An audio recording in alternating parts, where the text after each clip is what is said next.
ప్రభువైన యేసుక్రీస్తు అతిశ్రేష్టమైన నామములో మీకందరికీ నా హృదయపూర్వక ఉదయకాల వందనాలు తెలుపుతూ, అవమానాన్ని తొలగించే దైవ వాగ్దానం వినడానికి మిమ్మల్ందరినీ ప్రేమతో ఆహ్వానిస్తున్నాను.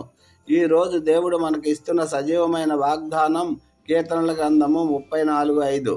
వారు ఆయన తట్టు చూడగా వారికి వెలుగు కలిగెను, వారి ముఖములు ఎన్నడూనూ సిగ్గుపడవు. హల్లెలూయా. అవును ప్రియులారా, లోకము మనల్ని తక్కువ చేసి చూడవచ్చు, మన పరిస్థితులు మనల్ని అవమానపరచవచ్చు. కానీ దేవుని వాక్యం సెలవిస్తుంది, ఆయన వైపు చూసేవారికి అవమానం ఉండదు, కేవలము వెలుగు మాత్రమే ఉంటుంది. అవమానం అనేది మనిషిని లోపల నుండి కృంగదీస్తుంది. నేను ఎందుకు ఇలా ఉన్నాను, నా జీవితం ఇంతేనా, అందరి ముందు తలదించుకోవాల్సి వస్తుంది అని మీరు బాధపడుతున్నారా? ఆర్థిక ఇబ్బందుల వల్ల కావచ్చు, అనారోగ్యం వల్ల కావచ్చు, లేదా ఇతరులు చేసే నిందల వల్ల కావచ్చు.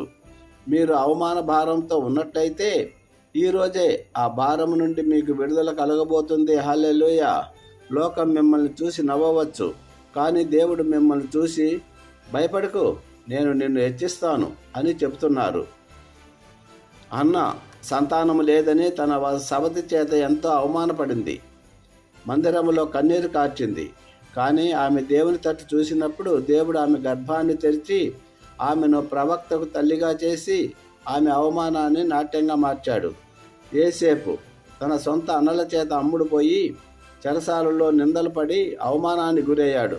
కానీ దేవుడు ఆయనకు తోడై ఉండి ఐగుప్తు దేశానికే ప్రధానమంత్రిని చేసి, ఏ అన్నల ముందు అయితే తలదించుకున్నాడో వారి ముందే తల ఎత్తుకునేలా చేశాడు. జక్కయ్య పొట్టివాడవు, పాపి అని ఊరి వారందరూ చేత విమర్శించబడ్డాడు. కానీ యేసు ప్రభువును చూడాలని ఆశపడినప్పుడు ప్రభువు ఆయన ఇంటికి వచ్చి ఆయనకు రక్షణనిచ్చి అందరి ముందు గౌరవమదమైన స్థానాన్ని ఇచ్చారు. హల్లెలూయా. ఈ వాగ్దానం మీ జీవితంలో నెరవేరాలంటే, ఒకటి, ఆయన తట్టు చూడండి. మనుషుల వైపు, మీకున్న సమస్యల వైపు చూడటం మానేయండి. యేసుక్రీస్తు వైపు మాత్రమే మీ కళ్ళు తిప్పండి. రెండవది, విశ్వాసం ఉంచండి. దేవుడు నన్ను ఈ పరిస్థితి నుండి బయటకు తీసుకువస్తాడని గట్టిగా నమ్మండి.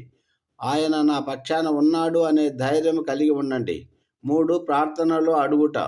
మీ అవమానాన్ని ఆయన పాదాల చెంత ఉంచండి. ప్రభువా, నా ముఖము సిగ్గుపడకుండా నీ వెలుగుతో నింపు అని అడగండి.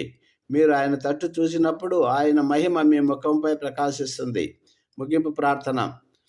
తండ్రి, ఈ వాగ్దానాన్ని వింటున్న ప్రతి బిడ్డను దీవించండి. ఎవరైతే అవమాన భారంతో తలదించుకొని ఉన్నారో వారిని ఇప్పుడే నీ వెలుగుతో నింపండి. వారి పరిస్థితులను మార్చండి ప్రభువా. వారు ఎక్కడైతే అవమానపడ్డారో అక్కడే వారు తల ఎత్తుకునేలా గొప్ప కార్యము చేయండి. వారి